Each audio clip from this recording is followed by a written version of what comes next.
Hey guys, what's up? It's McNeil from Louison Automotive, and today we're gonna try to figure out if it's better to buy a car that is a salvage title or rebuild title versus the non-branded title. So a lot of people who want to invest in the accident vehicles, I know I get that a lot from some customers. They don't want to buy the rebuild or branded title.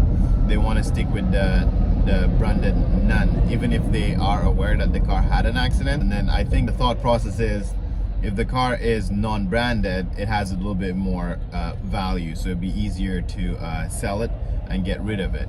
And for me, I just like to try to get people out of that mindset. When you buy a used car, you shouldn't be worried too much about the resale value, because you're buying a car that an asset that depreciates anyways, a depreciating asset. You got to buy it with the intention of using it as long as you can, and that's how you're going to get the most value out of it anyway. In terms of the valuation, I agree. Buying a branded car is generally cheaper. You could even get it probably 20% less than one that is non-branded, and even if they both had an accident, you'd save an additional 20% because it's branded. But keep in mind, you got the savings when you bought the car. So if I'm buying my car 20% below the market value because it's damaged, and you fixed it and you drive it, when you're ready to sell it, it doesn't lose an additional 20%. It still depreciates at the same scale or speed as a normal car.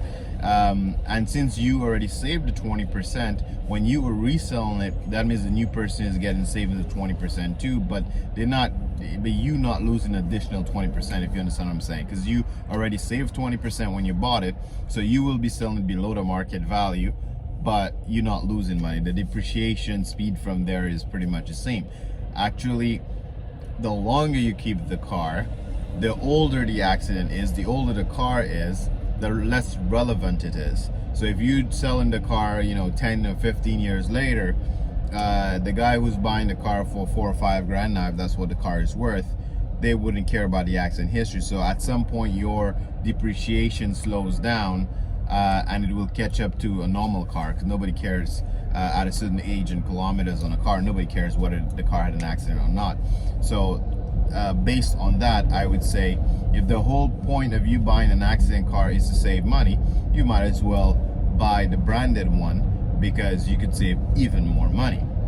The second point I want to give for buying the rebuilt car, because I'm actually thinking, I'm not telling you what to do, but what I would do if I'm buying an accident car, I actually personally rather buy a rebuilt or salvage title.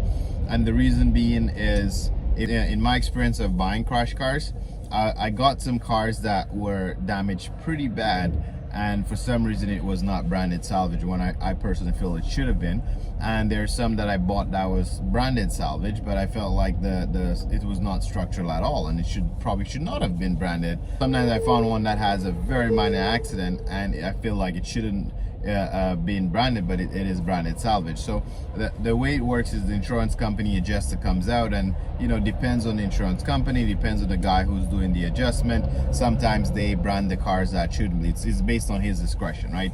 So cars get branded salvage or none, whether they should or should not, right? But anyway, besides that, the whole point is, I like when the cars are done being fixed, that there's an additional inspection. There's additional inspection that's required when the car is branded salvage or rebuilt. So if the car is branded none, any shop can fix the car, no worry about it. You do a regular safety inspection, the car goes on the road. Simple. When the car is branded salvage, after the body man is done with the car, it has to go through an additional inspection called a structural inspection.